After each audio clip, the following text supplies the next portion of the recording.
welcome, my friend, to the Minnesota Gardening Podcast. It is my honor to have you here today, where we are going to talk about fall cleanups. And I really don't have a whole lot to say about this, other than just don't do it. Like, leave your leaves the stems on all your plants, and you're set. You are good to go. So I know this is a really controversial take in some circles.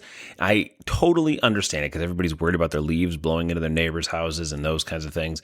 But over time, as you start to remove turf and add more and more plants, native plants to your landscapes that help to support your pollinator friends, to help your bees, to help your save water, to help eliminate chemicals in your yard, the more plants you put out there, the less and less you have to worry about leaves and things blowing around and that, because you'll have some boundaries and some processes set up so that those leaves just won't blow into your neighbors very much. And you can talk to them about why it's important to leave your leaves and go from there. And hopefully everything will be awesome and cool with everybody. But in general, leave your leaves your stems. Don't do much of anything for fall cleanup. And so we'll get a little bit more into that here.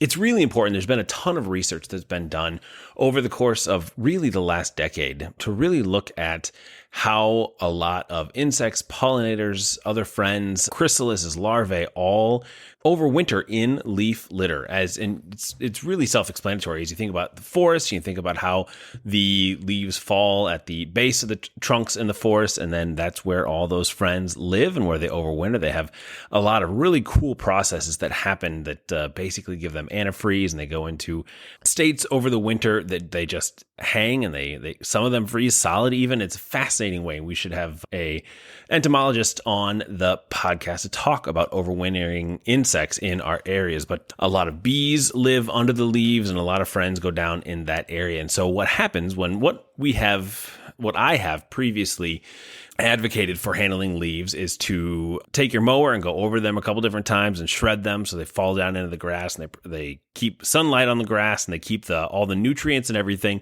in their place. But what that missed out is this understanding of that there are a lot of overwintering friends that are in there, and when we shred those leaves, we shred those friends as well. And we don't want to do that. So what we want to do is basically just leave the leaves where they fall down. There's grass, as long as a little bit of your grass is showing through the leaves, your grass isn't going to die. And so your grass will be just fine. If you're nervous about it, you can get a rake out, or you can get a battery-powered blower out and blow those leaves into your bed. So take and move those leaves into your landscape beds. Hopefully, my friend, you don't have rock beds, because rock beds are just terrible and they don't allow any organic material to fall through and to work into them. So you want to make sure to be removing that rock and putting in landscape beds that you can use hardwood mulch. And even better, you can have a couple inches of layer of leaf just to emulate and mimic what happens in the forest. And you can have that in there. So anytime we take all of these leaves off of our properties, what happens is that they go to a compost facility, and all those insects that are living in there that are the things that the next year will be feeding all the chickadees, feeding all the blue jays, feeding all of the other frogs and toads and all of the friends that keep our local ecosystem moving, they will all go and they will die in the compost facility. And so what you want to do is you want to keep them at your property. And the same thing with all of the stems and things from your, ligularies, and from your Joe Pye weeds, and from your daylilies, and from your hostas even, and all of those friends, leave those there, because there are tons of insects, especially native Minnesota bees, that live in the stems of those plants. It's they overwinter in those stems of those plants, and then in the spring they will emerge from there. And so you want to make sure to leave the leaves and leaves all the stems on your property. So think about it as like rainwater. The goal with stormwater management right now is a really good goal, is to keep all that stormwater on the property so it's not overwhelming any systems and moving things around and dispersing disease and those kinds of things. So what you want to do is keep all those leaves as an asset on your property. And so what do you do if you don't have enough room for your leaves? And so you can, like I said, take and move those into the landscape beds. If you don't have enough room to put your leaves in the landscape beds, you should A, make more landscape beds, because that is the cool way to do it.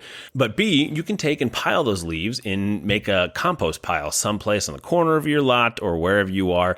If you have some space, you can take and make a pile of those leaves and wet them down, and then they won't blow around very much at all, and they will compost and they will do really good. And so you can use that as mulching in your food gardening beds next spring.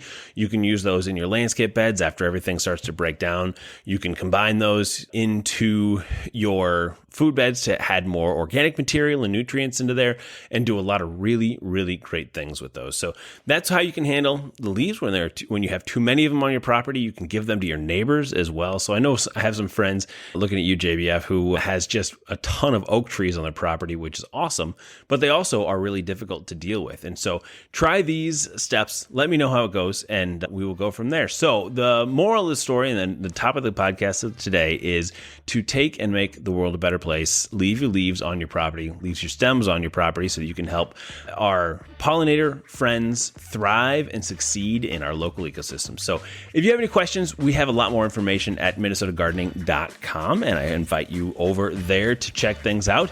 Also, we have a brand new course called Landscape Maintenance for New Homeowners. So if you go on minnesotagardening.com, click on Landscape for New Homeowners, and you can check out that course. It's $97. It's a really great course. People are loving it, for an introductory for homeowners to better understand how to maintain their landscape. It's got design guidelines for using native plants on landscapes, how to plant a tree, how to apply fertilizer, how much fertilizer to use, those kinds of things. So I know that a lot of folks are enjoying it, and I know you will too.